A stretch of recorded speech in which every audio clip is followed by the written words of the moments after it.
Karjan public સ્કૂલમાં ધોરણ 10 અને 12ના વિદ્યાર્થીઓની બોર્ડની પરીક્ષાને લઈને વિદાય સમારોહનો કાર્યક્રમ રાખવામાં આવ્યો હતો। આજ રોજ મિયાગામ ચોકડી પાસે આવેલી કરજણ પબ્લિક સ્કૂલમાં ગુજરાતી મીડિયમ તેમજ ઇંગ્લિશ મીડિયમમાં અભ્યાસ કરતા વિદ્યાર્થીઓની બોર્ડની પરીક્ષાને લઈને વિદાય સમારોહનો કાર્યક્રમ રાખવામાં આવ્યો હતો। કાર્યક્રમની શુભ શરૂઆત ગુજરાતની સંસ્કૃતિ અને પરંપરા મુજબ દીપ પ્રાગટ્ય કરી કાર્યક્રમની શરૂઆત કરવામાં આવી હતી। ત્યારબાદ ધોરણ 10 અને 12ના વિદ્યાર્થીઓને સ્ટેજ ઉપર બોલાવી કરજણ પબ્લિક સ્કૂલના ટ્રસ્ટી ધ્રુવલ પટેલ તેમજ ગુજરાતી મીડિયમ તેમજ ઇંગ્લિશ મીડિયમના આચાર્યએ દરેક વિદ્યાર્થીઓને વિજય તિલક કરી ખેસ પહેરાવ્યો હતો અને વિદ્યાર્થીઓને પરીક્ષામાં સફળતા મળે તે બાબતે શપથવિધિ પણ લેવડાવી હતી। આ પ્રોગ્રામમાં વિદ્યાર્થીઓ તેમજ તેમના વાલીઓ પણ ઉપસ્થિત રહ્યા હતા। આ પ્રોગ્રામમાં વિદ્યાર્થીઓ પોતાના વિચારો પણ વ્યક્ત કર્યા હતા।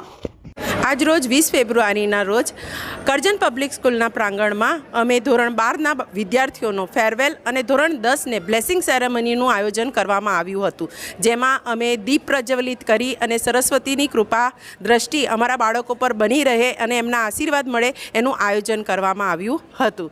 અને અમે કરજણ પબ્લિક સ્કૂલના ટ્રસ્ટી અને પ્રિન્સિપલ અને ટીચર્સ આશીર્વાદ આપીએ છીએ બાળકોને અને એમની સક્સેસ મળે, જીવનમાં કંઈ પણ રોકાયા વગર આગળ વધતા જ રહે એવી અમારી શુભેચ્છા। Thank you.